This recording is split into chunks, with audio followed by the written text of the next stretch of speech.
ఈ అశోక్ గడు దొంగల కూడా కనబడతలేరా వారం రోజుల నుంచి బెట్టింగ్ డబ్బులు వాళ్ళు చెప్తున్నా దొరకని చెప్తా నా కొడుకు సంగతి ఎక్కడ అందుకే అన్నాడు దొరక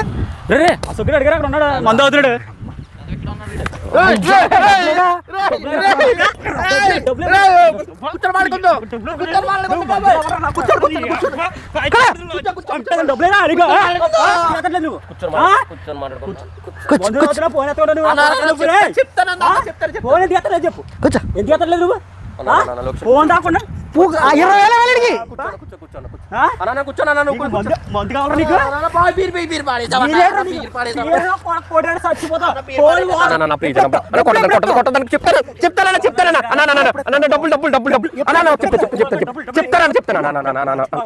మొన్న రాజస్థాన్ లో అప్పు ఇచ్చేద్దామనేసి రాజస్థాన్ లో మ్యాచ్ చేశానన్న అన్న వచ్చేద్దాం అనుకున్నాను అన్న లాస్ట్ మ్యాచ్ వచ్చేద్దాం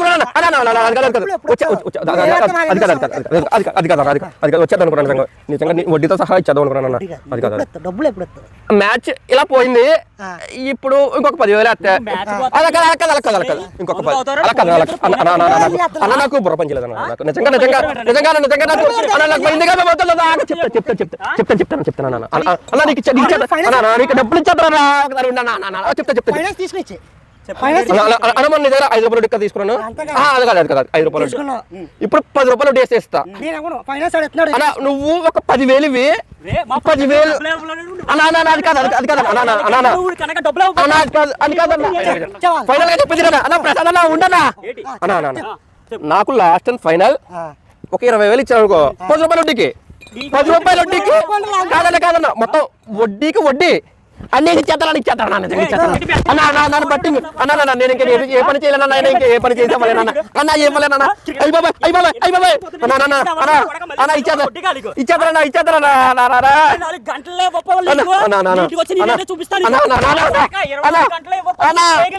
అన్న కాదన్నా పెట్టుబడికి బుక్కి కట్టాలన్న బుక్కి కట్టాలన్నా వీడియో చూసారు కదండి. వీడియో మీ అందరికీ బాగా నచ్చింది, బాగా ఎంటర్టైన్ చేసింది అనుకుంటున్నాం. ఈ వీడియో మేము తీయడానికి గల కారణం ఏంటంటే బెట్టింగ్ అనే ఊబిలో యువత పడిపోయి ఆ బెట్టింగ్ డబ్బులు వస్తే ఓకే బాగానే ఉంటుంది, పార్టీ చేసుకుంటాం, ఎంజాయ్ చేసుకుంటాం, అంతా వెళ్ళని కూడా బాగుంటుందండి. కానీ ఒక్క 1,000 రూపాయలు కానీ పోయింది అంటే మనం ఎలాగా కష్టపడలేము. నిజంగా బెట్టింగ్ వేసే వాళ్ళు ఈజీ మనీ కోసం అలవాటు పడే వాళ్ళే ఈ బెట్టింగ్లు వేస్తారు. మళ్ళీ ఆ బెట్టింగ్ డబ్బుల కోసం 3 రూపాయల వడ్డీ 5 రూపాయల వడ్డీ కాదు 10 రూపాయల వడ్డీకి కూడా అప్పులు తెచ్చేసి మళ్ళీ ఆ బుకీలు కట్టేసి బెట్టింగ్ వేసేస్తారు. దయచేసి యువత ఎవరు కూడా ఈ బెట్టింగ్ జోలికి వెళ్ళకండి.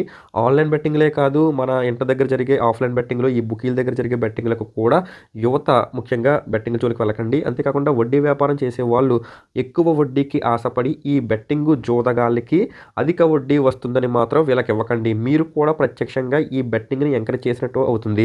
ఒకవేళ ఆ బెట్టింగ్లో వాడు గెలిస్తే మీకు 10 రూపాయల వడ్డీ ఏంటి 20 రూపాయల వడ్డీ వేసి కూడా ఇస్తాడు.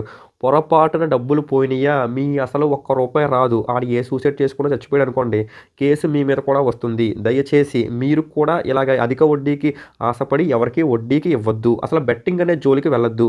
Betting is injurious to health.